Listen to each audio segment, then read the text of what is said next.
Hello everyone, কি অবস্থা সবার? আসসালামু আলাইকুম।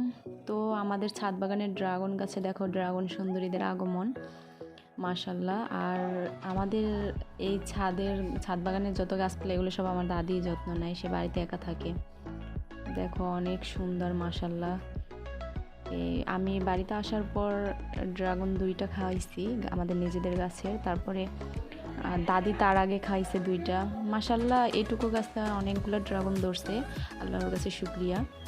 তারপরে এই যে 2টা আবার হয়েছে। আর এইদিকে তো এই যে ড্রাগন সুন্দরীদের ফুলের আগমন, আরও কয়েকটা, মাশাল্লাহ অনেক সুন্দর।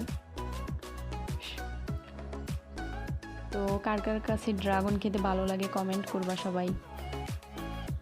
আমার কিন্তু ড্রাগন প্রথম একটুকু ভালো লাগতো না, কিন্তু মাশাল্লাহ এখন অনেক ভালো লাগে। আর আমাদের গাছের ড্রাগনগুলো এত মিষ্টি, কিন্তু বাজারেরটা কেনাটা দেখা যায় তেমন একটা মিষ্টি হয় না।